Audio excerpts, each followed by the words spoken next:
Salve, salve, alunos do Eu Vou Passar. Tudo bem com vocês? Bem, meu nome é Fernando Pestana, mas a galera me conhece mais como Pestana, tá certo? Bem, eu sou professor de língua portuguesa, formado pela UFRJ, trabalho há 10 anos com concursos militares, concursos públicos e também pré-vestibulares, tá certo? Aqui no Rio de Janeiro. Bem, o meu objetivo hoje aqui com vocês é trabalhar um curso de gramática completo, voltado para concursos públicos. E aí, qual é o meu objetivo? É fazer você se tornar um graduado em letras pela UFRJ? Não, o meu objetivo não é esse. O meu objetivo é te ajudar a acertar uma questão de gramática na prova. Ou seja, bateu o olho na questão, a questão está na tua frente. Olhou para ela, você vai acertar a questão. Por quê? Porque o meu propósito aqui, com a experiência que eu tenho, é te ajudar a enxergar a questão com mais facilidade. E, consequentemente, você acertar aquela questão e ser feliz. Não é isso? Ganhar o seu merecido trabalho, seu merecido suor que você gastou aí ao longo do tempo. Bem, vamos lá. Hoje eu vou falar sobre tipologia textual. Mas antes disso, deixa eu apresentar o curso para vocês. Vem comigo. Hoje eu vou falar sobre tipologia textual, como eu já havia comentado contigo, não é isso? Mas, antes disso, vou falar sobre a apresentação do curso. Nós vamos ver, ao longo do curso, esses assuntos. Tipologia textual, que é o assunto de hoje. Coesão e coerência. Ortografia, acentuação e semântica. Morfologia. Sintaxe, pontuação, concordância verbal e nominal, regência verbal e nominal e crase. Por que eu vou trabalhar esses assuntos? Eu vou trabalhar esses assuntos, meus amigos, pelo seguinte: são estes assuntos que normalmente caem em prova de concurso. Por exemplo, fonologia. Qual é a questão de fonologia que você lembra que tenha caído na FCC, no CESP, na ESAF? Eu não lembro. Realmente é um assunto que não nos interessa. Vamos trabalhar exatamente aquilo que nos interessa. Tá certo? Então vamos lá. Hoje eu vou falar sobre tipologia textual e, com relação à tipologia textual, precisamos defini-la. Vem comigo. Tipologia textual, definição. Bem, quando você tem por objetivo criar um texto, quando o seu propósito é criar um texto, você tem uma determinada intenção. Por exemplo, o que eu estou fazendo agora? Eu estou explicando um determinado assunto. Concorda comigo? Então, o texto que eu estou produzindo nesse exato momento serve para quê? Para explicar sobre o meu propósito aqui, diante de você, já fiz a minha apresentação, já apresentei o curso e vou começar a falar sobre tipologia textual. Então, eu estou explicando alguma coisa. Inclusive, quando eu definir agora a tipologia textual, eu também estarei explicando. Se eu estou explicando, esse é um tipo de texto. Tá certo? Então, vamos lá. Outro tipo de texto. Quando você conta uma história para alguém, para uma criança, por exemplo, seu filho, qual é o seu propósito ao contar uma história? Não é fazer com que ela ouça algo que aconteceu normalmente no passado. Por exemplo, história de Chapeuzinho Vermelho. Era uma vez uma menina que vestia uma roupa vermelha, que tinha um lobo, a vovozinha, enfim. Todo mundo conhece a história da Chapeuzinho. Percebeu que quando eu conto uma história, vamos lá, tem que ter alguém para contar uma história. Então, existe o narrador. Tem que ter alguém para participar da história, dentro da história. Aí você tem o personagem. Dentro da história também você tem a noção de espaço, tempo, enfim. Daqui a pouco eu vou abordar isso com mais detalhes. Bem, intenção de produzir um texto, intenção de produzir um discurso. Quando você tem a intenção e produz, você tem como resultado um tipo de texto. Beleza? Vamos lá. Eu estou aqui diante de vocês. Se eu tivesse que descrever o local onde eu estou, eu diria que eu tenho um ar-condicionado, um fundo verde, tem uma pessoa aqui bonita na sua frente, não é isso? Resultado, eu estou descrevendo. Qual é o meu propósito nesse momento? O meu propósito é detalhar, retratar o ambiente ou as coisas que estão ao meu redor. Beleza? Esse, de novo, é o quê? É um tipo de texto. Então, basicamente, na sua prova, eu tenho 3 tipos de texto. Eu tenho a descrição, vamos lá. Descrição, narração e dissertação. Bem, eu falei basicamente que seria a descrição, a narração e a dissertação. Vamos ver agora um exemplo de descrição, só para facilitar um pouco mais a sua vida. Beleza? Vamos lá. Temos aqui um texto descritivo. Na verdade, é um texto bastante conhecido, né? Era uma casa muito engraçada, não tinha teto, não tinha nada. Bom, eu vou parar por aqui porque eu não sou o Arlindo Cruz, nem o D2, enfim. Não ficou legal, né? Continuando. Era uma casa muito engraçada, não tinha teto, não tinha nada. Ninguém podia entrar nela, não, porque na casa não tinha chão. Ninguém podia dormir na rede, porque na casa não tinha parede. Ninguém podia fazer pipi, porque pinico não tinha ali. Mas era feita com muito esmero. Na Rua dos Bobos, número 0. Olha aí que interessante. Eu tenho a palavra casa como o centro desse texto. Percebeu? A palavra casa como centro desse texto é toda descrita. Qual é o objetivo, por exemplo, desse vocábulo, desse recurso formal, desse adjetivo? Não é isso que você está pensando? O objetivo de engraçada é caracterizar a palavra casa, que é o centro desse texto. A descrição é muito fácil, né? Na boa, vamos lá. Não tinha teto, não tinha nada. Percebe que essas duas orações fazem referência à casa? E ao fazerem referência à casa, essas duas orações estão descrevendo a casa. Ela não tinha teto, ela não tinha nada. Continuando, ninguém podia entrar nela não, porque na casa não tinha chão. Olha aí, ó, não tinha chão. Ninguém podia dormir na rede. Por quê? Porque na casa não tinha parede. Ninguém podia fazer pipi. Por quê? Porque pinico não tinha ali. Não tinha pinico na casa. Resumindo, percebe que todos esses termos, essas orações que eu estou sublinhando, têm por propósito o quê? Descrever a casa. Concorda comigo? Então vamos lá. Um texto descritivo normalmente tem uma pessoa, um objeto, um lugar, algum ser, animado ou inanimado, que está sendo descrito, que está sendo detalhado, que está sendo retratado por outros elementos dentro do texto. Beleza? Vamos lá. Só para você entender bem, eu tenho aqui uma blusa que é feita de, presta atenção, feita de algodão, com um pedaço maior preto, uma gola branca, e, portanto, eu acabei de fazer o quê? Adivinha? Eu acabei de descrever, porque eu coloquei elementos dentro do meu texto, que acabou de ser produzido por mim, que vão detalhar, caracterizar essa blusa. Tá certo isso para você? A descrição é fácil de você perceber. E no concurso, normalmente a descrição não é tão cobrada. É mais cobrada a dissertação que a gente vai ver no fim. Vamos pular agora para a narração? Vamos lá, acompanha comigo. Ah, antes disso, olha aí. Como é que eu ia esquecer? Vamos fazer um resuminho, né? Vamos fazer um resumo da descrição. Característica da descrição. Só para você ficar feliz. Vamos lá. Os recursos formais, normalmente encontrados, são os de valor adjetivo. Por que são os de valor adjetivo? Ora, porque a função deles é caracterizar. Está certo? Vem aqui comigo que eu quero te mostrar um negócio. Nesse caso, é frequente o uso do verbo de ligação. Por que o uso do verbo de ligação? Vamos lá, verbo de ligação.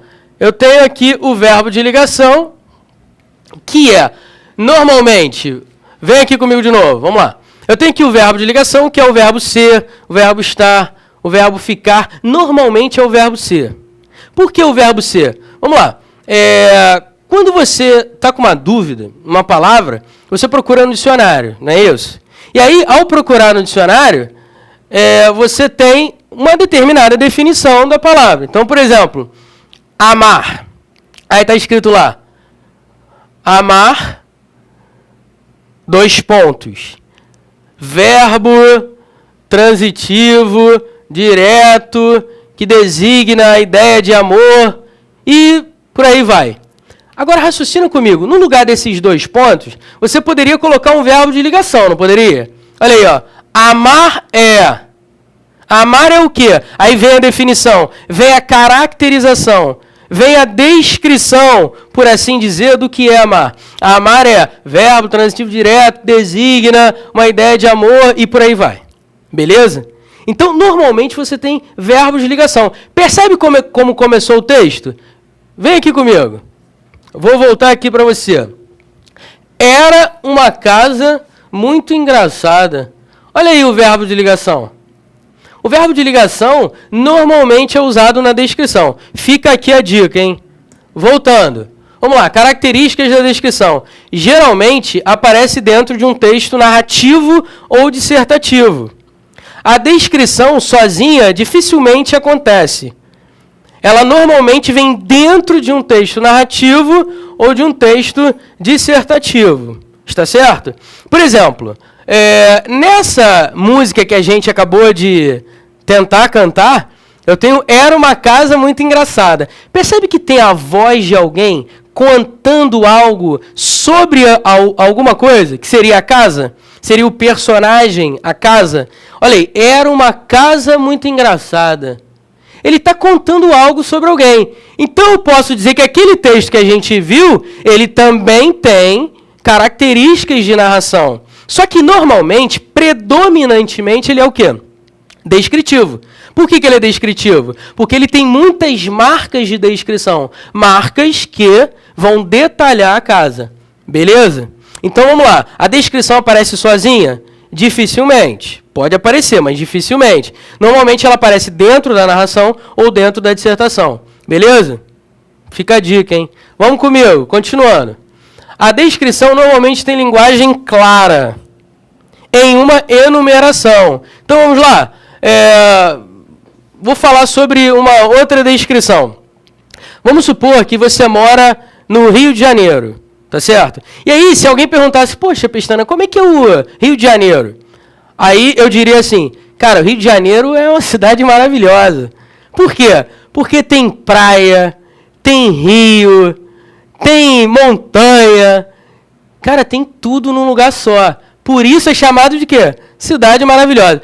Percebe que eu enumerei? Tem praia, tem rio, tem montanha, tem tudo de bom. Mulheres bonitas, né? E deixa quieto. Vamos lá. Eu tenho, então, uma enumeração. Eu tenho vários detalhes sobre o Rio de Janeiro. Tá claro isso? Vamos lá. Só para fechar, uma outra característica da descrição. A noção de tempo é estática. Como assim a noção de tempo é estática? Pessoal, vamos lá. Quando você descreve alguma coisa, essa alguma coisa que você está descrevendo está parada no tempo. Por exemplo, se eu tivesse que me descrever, o que eu diria sobre mim? Eu sou moreno, uso óculos, tenho cabelos pretos, uso uma blusa com 2 cores, não paro de gesticular que nem um maluco, não é isso? Então eu estou me descrevendo. Só que o tempo está estático, está parado. Eu estou falando sobre algo que está parado. Olha aí, ó, como está parado. Beleza? Vamos lá, continuando. Chega de palhaçada e vamos continuar. A descrição, então, como você viu, é bem tranquila. Narração. Vamos falar um pouquinho agora da narração. Como eu já havia comentado para você narrar, é necessário que, primeiro, tenha alguém narrando, esse alguém é o narrador. Precisa ter também personagens para participar da história, senão não tem história sem personagem. Você precisa ter a noção de espaço, precisa ter a noção de tempo para você se situar, entender onde os fatos estão desenrolando.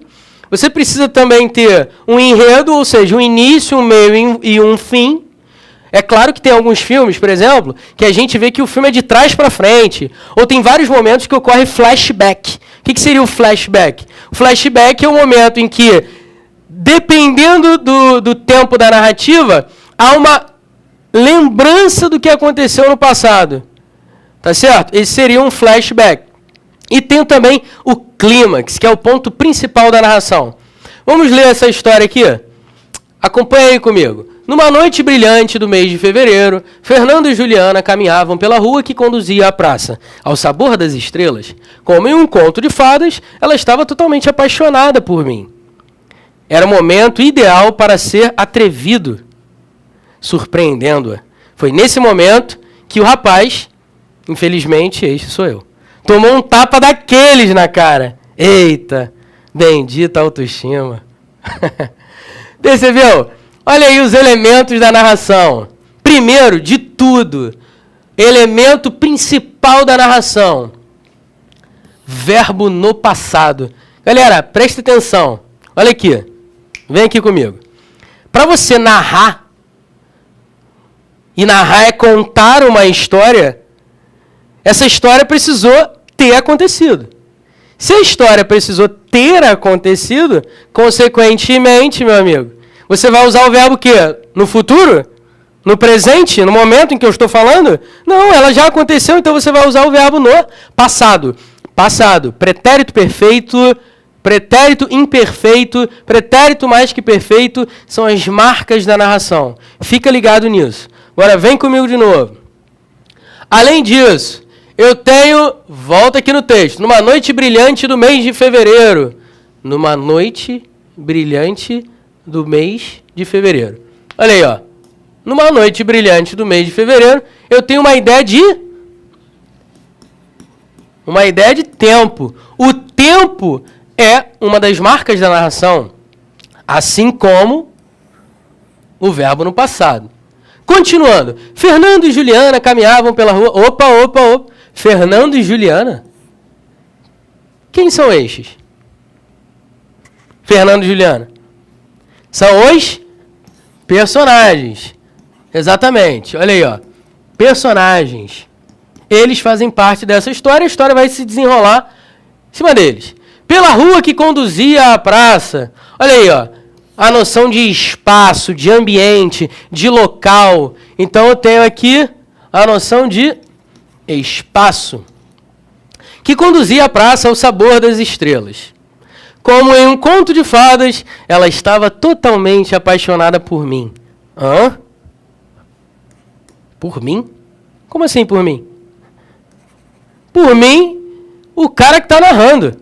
Ué, como assim o cara que está narrando? O cara que está narrando não é o Fernando? Então, o cara que está narrando, ele, olha que interessante, ele começa narrando na terceira pessoa. Ele fala sobre Fernando e Juliana. Olha como o verbo está na terceira pessoa. E depois o narrador se revela, dizendo que ele é o Fernando. O que eu posso deduzir disso? Eu posso deduzir o seguinte. O narrador de terceira pessoa é um narrador que conta a história sem se envolver com os fatos. Até aqui, Fernando e Juliana caminhavam pela rua, ao sabor das estrelas, O narrador não é o Fernando, pelo menos você não sabe. Aí você continua lendo. Como em um conto de fadas, ela estava totalmente apaixonada por mim. Esse mim, primeira pessoa, é quem? É o Fernando, que é o narrador. Ou seja, o narrador para de narrar na terceira pessoa e ele se revela. E agora ele começa a narrar na primeira pessoa. É por isso que tem aquele lance que você já deve ter ouvido falar, narrador-observador. O que seria o narrador-observador? É aquele que conta os fatos sem participar da história. E você tem aqui o narrador-observador. Olha aqui, ó, por mim. Narrador-observador já não é mais aqui. Aqui é o narrador-personagem. O que é o narrador-personagem? O narrador-personagem é aquele que participa da história. Vem aqui comigo, vamos lá. Só para você entender muito bem. Vamos supor que você está passando pela rua, ocorre um acidente de carro. Aí alguém para e pergunta para você, o que aconteceu? Aí você vai e diz, poxa, o carro estava vindo em alta velocidade, não parou no sinal vermelho e atravessou uma velhinha, ele tentou desviar, bateu no poste. Percebe que eu estou contando uma história? Só que eu estou participando da história? Não, eu sou um narrador observador. Percebe que os verbos que eu usei estão na terceira pessoa? Porque eu não estou participando da história. Agora, se eu tivesse participado da história, se eu fosse a velhinha, por exemplo, e alguém perguntasse para mim, o que aconteceu, minha senhora? Aí eu diria assim, meu filho, eu estava atravessando a rua, o sinal estava vermelho, aí o cara quase me pegou, me matou. Percebe agora que eu estou usando pronomes de primeira pessoa e verbos de primeira pessoa? Adivinha por quê? Porque agora eu sou um narrador personagem. Então vamos lá, narrador observador é aquele que conta uma história, mas não participou dela ativamente. O narrador personagem, ele participou da história e ele está contando essa história. É a fofoca que você conta todo fim de semana ou na segunda-feira, quando você sai com seus amigos numa festa. Beleza? Vamos lá. Continuando. Era o momento ideal para ser atrevido. Olha só, a história está se desenrolando. Já marquei a ideia de tempo, já mostrei os personagens, já apresentei a você que os verbos estão no passado. Olha mais um aqui no passado que eu deixei escapar. Olha mais outro aqui no passado que eu deixei escapar. Já mostrei a noção de espaço, já mostrei que o narrador saiu de terceira pessoa, quando ele não se revelou, quando ele simplesmente contou a história, distanciado, e quando ele se revelou, olha aqui, ó, por mim, ele se revela. Continuando a história está se desenrolando, né? Era o momento ideal para ser atrevido. Está entrando no clímax a história. Surpreendendo. Foi nesse momento que, olha aí, ó, foi nesse momento que o rapaz, aí eu abro um adendo, né? O narrador abre um adendo, melhor dizendo, e diz, infelizmente, este sou eu. O que aconteceu com o rapaz? Que é o narrador da história. Tomou um tapa daqueles na cara. Olha o clímax. O clímax é o ponto alto da história. É a parte mais impactante da história. E aí ele faz um comentário desconsolado, coitado. Eita, bendita autoestima. Tá certo? Então vamos lá, recapitulando, vem comigo. Temos aqui características da narração. O tempo verbal predominante é o passado. O narrador, eu coloquei ali foco narrativo, daqui a pouco você vai visualizar. O que seria o foco narrativo? Foco narrativo é aquilo que eu falei para você. Narrador observador narra na terceira pessoa. Aí ele muda para o narrador personagem. Eu tenho uma mudança de foco. Tá certo? Por exemplo, essa câmera que está me filmando agora, se ela quisesse se aproximar do meu rosto, ela poderia. O foco mudaria. Percebe isso? Então eu posso narrar na terceira pessoa e posso narrar na primeira pessoa. Eu posso narrar distanciado dos fatos, eu posso narrar perto dos fatos, como se estivesse participando da história. Então esse é o foco narrativo. Temos também a noção de personagem, espaço-tempo, clímax e o enredo, que é o desenrolar da história. É o início, meio e fim. Beleza? Vamos agora para o tipo de texto mais importante, que é a dissertação. Vem comigo. Dissertação 1. Por que eu coloquei dissertação 1? Eu coloquei dissertação 1 pelo seguinte. Existe uma dissertação 2. Obviamente, né? Se tem dissertação, tem que ter no mínimo 2. Então existem 2 tipos de dissertação, Pestana? É isso aí. Existe a dissertação, que é esta daqui, chamada de dissertação argumentativa. E existe a outra dissertação, chamada de dissertação expositiva. Tá certo? Maravilha. Então vamos lá. O que é a dissertação argumentativa? Lembra que eu falei da intenção? Quando você quer produzir um texto, você tem uma intenção. Tá certo? Então, se você, por exemplo, está passando no Largo da Carioca, aqui no Rio de Janeiro, e aí alguém te pergunta, por gentileza, eu poderia fazer uma pergunta para você? Nós estamos fazendo aqui uma reportagem, a gente queria saber a sua opinião. Ah, pois não, pode perguntar. Aí a pessoa vai e pergunta assim para você, o que você acha sobre o Big Brother Brasil 12? Aí você vai e diz assim, olha, eu acho que o Big Brother Brasil 12 apela muito para baixaria. Aí vamos supor que o cara perguntasse para outra pessoa, né? Aí a outra pessoa diria assim, eu acho que o Big Brother Brasil é muito legal, porque dá pra gente entender como é que funciona o comportamento humano. Resumindo, quando o cara te pergunta o que você acha, ele está perguntando a sua opinião. Quando ele pergunta a sua opinião, o que você faz? Você cria um texto dissertativo. O que é um texto dissertativo? É um texto que exprime um determinado pensamento seu sobre alguma coisa. Tá certo? E aí, a dissertação argumentativa seria aquela em que você opina, exprime o seu pensamento, apresenta o seu ponto de vista e depois argumenta. Porque, olha só, se o cara pergunta para você, o que você acha do Big Brother Brasil? Aí você diz, eu acho que o Big Brother Brasil apela muito para a baixaria. A próxima pergunta do cara vai ser o quê? Por que você pensa assim? Aí você vai e argumenta.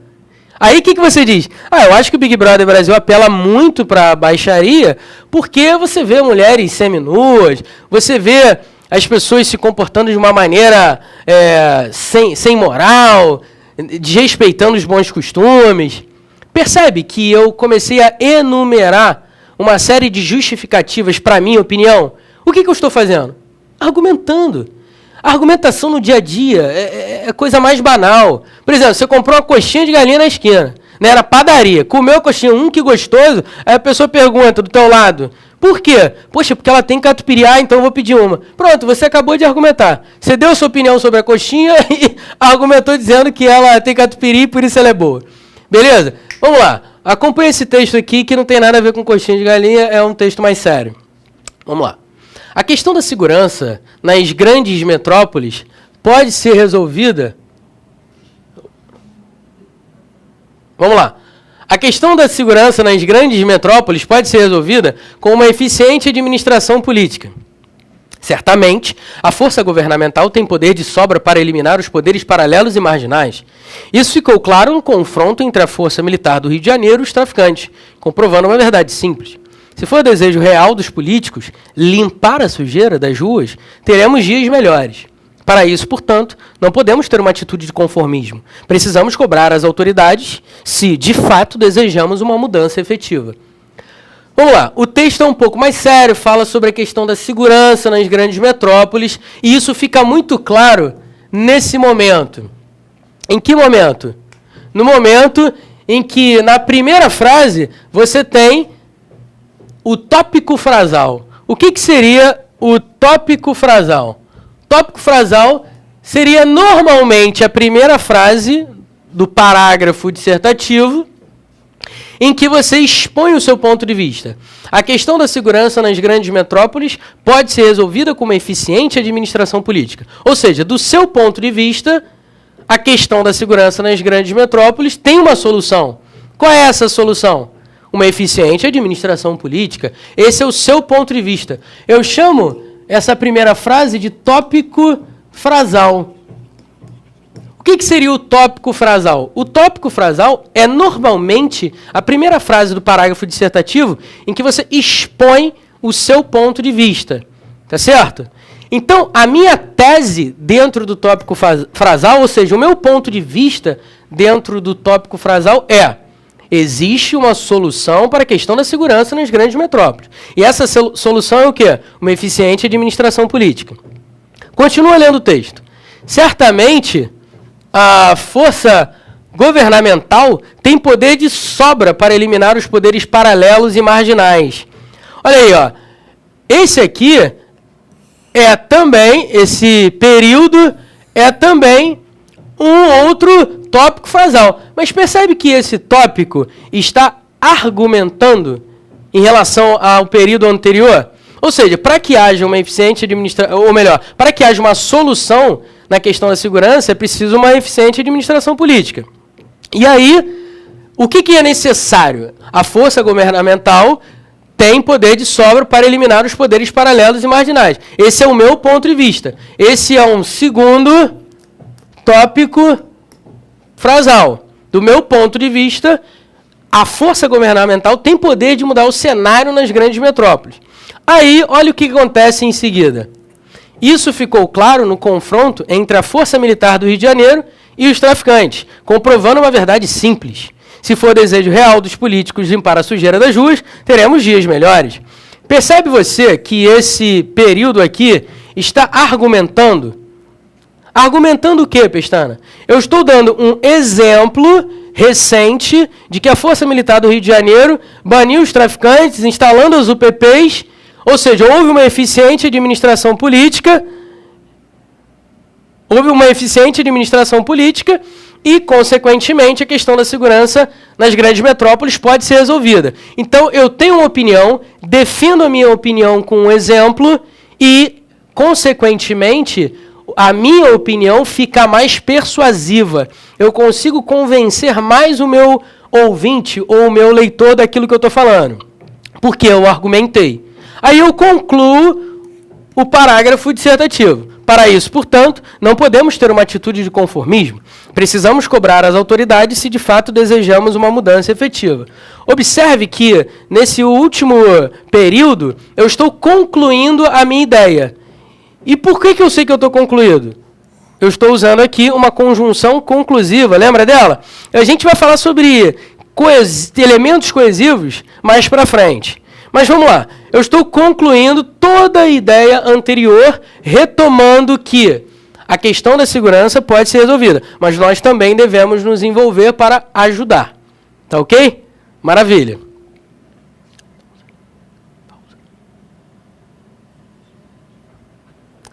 Bom, galera, vamos lá.